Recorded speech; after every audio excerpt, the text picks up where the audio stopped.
Assalamu alaikum wa rahmatullahi wa barakatuh. Ripino hajaina. Ny afatrantsika amin'ity androany ity dia miantefa bevantana amin'ireo ray aman-dreny. Tadidio fa tsy ny zaza no misafidy ny lehilahy ho rainy fa ianao reniny. Ary tadidio ihany koa fa tsy ny zaza no misafidy ny vehivavy izay ho reniny fa ianao rainy. Noho izany, ho anao vehivavy, safidio tsara iza ny ho rainy zanakao. Mba lehilahy tena mandray andraikitra, ary lehilahy tena vonina, ary lehilahy tsy manala baraka sy tsy mampitsanga menatra an'ilay zaza eo amin'ny fiarahamonina. Satria raha sanatrika lehilahy mandositra didy, lehilahy tsy manjary, lehilahy malaza ratsy no rainy izany zaza izany, dia misy fiantraikany betsaka amin'ny fomba fisainany sy amin'ny fitondran-tenany izany fandrenesana sy fahaizana fa ny rainy dia olona izay ikuizana na olona tsy atokisana eo amin'ny fiarahamonina. Tahaka an'izany ihany koa ny lehilahy, safidio tsara izay mba ho reniny ny zanakao, satria io vehivavy io no hitaiza mandrakariva ny zanakao, izy no amalavala ny zanakao. Matetika ianao mivoyage, matetika ianao tsy ao an-trano, dia mba vehivavy azo antoka sy tsara fitondran-tena ary tsara fanahy no mikolokolo ny zanakao ao an-trano.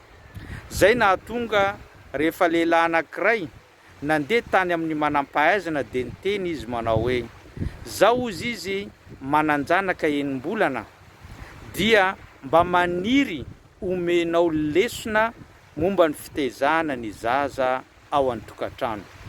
Dia niteny izany manam-pahaizana zany hoe efa tara loatra ozy izy ny fanomboanao sy ny fitadiavanao lesona entinao hitaizana ny zaza ao an-tokantrano. Satria ny fitaizana zaza ozy izy dia miatomboka amin'ny fisafidiana ny reniny sy ny fisafidiana ny rainy. Ka raha reny mendrika tsara no reniny zanakao, dia tsy mila miasa loha akory ianao amin'izay fitaizana izay hoentiny ao anatin'izany tokantrano zany, satria olona efa voataiza, olona azo antoka no hitaizany zanakao. Ka izany no afatra ho an'ny ray, safidio ny olona izay atokisanao sy tena azonao antoka hitaiza ny zanakao. Farany ho antsika ray aman-dreny, tadidio tsara ary meteza ianao ray sy reny ho ray aman-dreny mpitaiza sy mpanabe, fa tsy sanatria akory ray aman-dreny mpiompy. Mety gaga antsika sy manontany hoe inona mampiavaka ny ray aman-dreny mpanabe sy ny mpiompy? Dia tadidio tsara fa ny mpiompy dia manome sakafo fotsiny no asany, no sady manome lamba fitafy ary ihany koa manome trano isakafoanany sy atoriany ihany. Tapitra eo ny adidiny.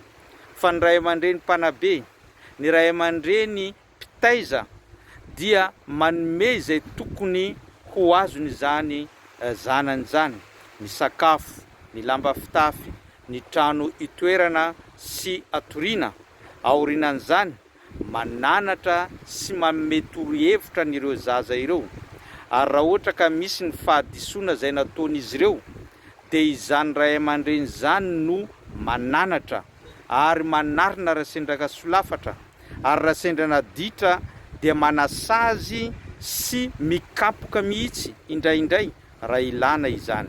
Saingy rehefa mikapoka ny zaza dia aoka kapoka fanitsiana azy fa tsy sanatria kapoka handehamono azy, satria mantsy misy antsika enti-po rehefa mikapoka an'izany zaza zany, hany ka lasa misy kilema eo amin'ilay zaza, na ihany koa mitoetra ao anatin'ny lohany zany kapoka izay nataonao azy indray andro zany. Ka aoka anao ho ray aman-dreny mpitaiza, mpanabe fa tsy mpiompy, toroy lalana ny zaza. Amin'ny mahazaza azy tsy maintsy maditra, amin'ny mahazaza azy tsy maintsy manao tsy mety, fa kosa anao mpanarina azy fa tsy mpamono azy amin'izay fotoana zay. Zay ny fampatsiavantsika tamin'ity androany ity. Raha hitanao soa sy nahafinaritra anao dia partageo ary abonneo ary zarazarao any amin'ny hafa fa mbola maro ireo zavatra zay ho zarazaraintsika eto. Wassalamu alaikum wa rahmatullahi wa barakatuh.